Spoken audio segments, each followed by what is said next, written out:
Vous êtes-vous déjà demandé comment les magasins fixent le prix d'un produit? Ce n'est pas juste une question de choisir un chiffre au hasard. Comprendre la tarification est crucial, surtout dans le monde du commerce. Le prix d'un produit est un facteur clé qui influence la décision d'achat du consommateur. C'est un exercice d'équilibre entre la réalisation de bénéfices et l'attrait des clients. Cette vidéo explorera les différents éléments qui composent le prix d'un produit. Nous examinerons les coûts liés à la mise en rayon du produit et la marge bénéficiaire visée par l'entreprise.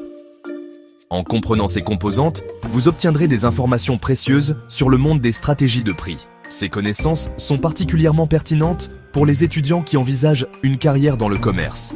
Que vous soyez intéressé par le marketing, la vente ou la gestion de la distribution, comprendre comment les prix sont fixés est fondamental.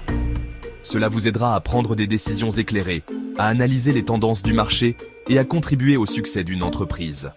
Alors, plongeons dans le monde fascinant de la tarification et découvrons les secrets qui se cachent derrière ces chiffres sur l'étiquette de prix. C'est le montant total que le client paie pour acheter l'article.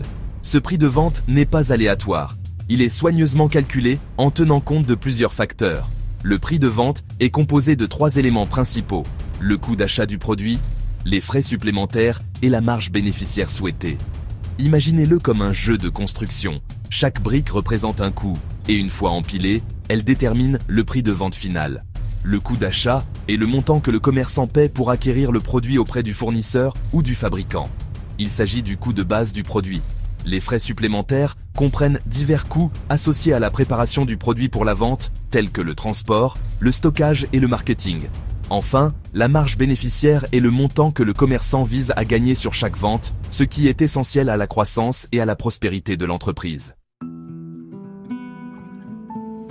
Nous avons évoqué le coût d'achat, qui est le prix payé par un détaillant pour le produit. Cependant, le trajet du fabricant au rayon du magasin implique des dépenses supplémentaires qui ont un impact sur le prix final. Il faut considérer le coût du transport du produit du fournisseur au détaillant. Cela comprend les frais de transport, l'assurance des marchandises en transit et les droits de douane si les produits proviennent de l'étranger. Ces coûts peuvent varier considérablement en fonction de la distance, du mode de transport et de la nature du produit lui-même. Les détaillants engagent des dépenses pour stocker et manipuler les produits avant leur vente. Cela comprend la location d'entrepôts, l'emploi de personnel pour gérer les stocks et la mise en place de mesures de sécurité.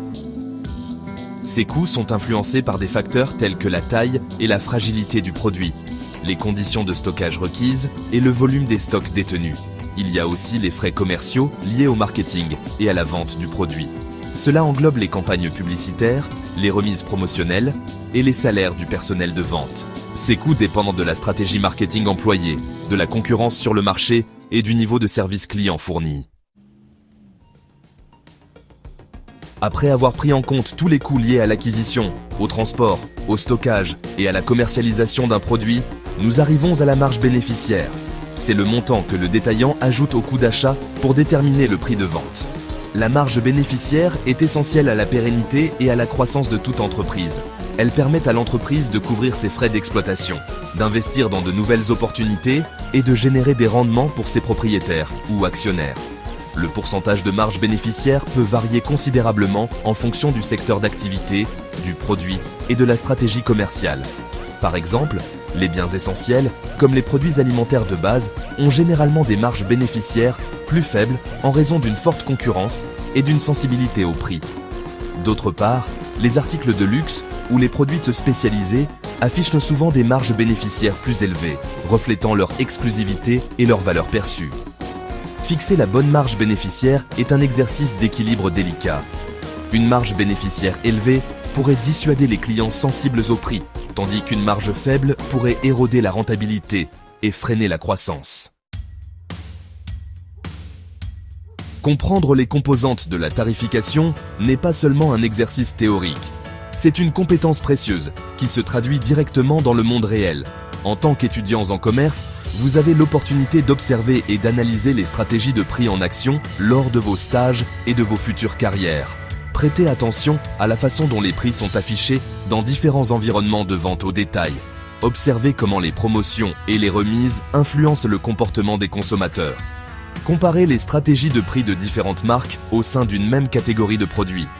Ces observations concrètes enrichiront votre compréhension des dynamiques de prix.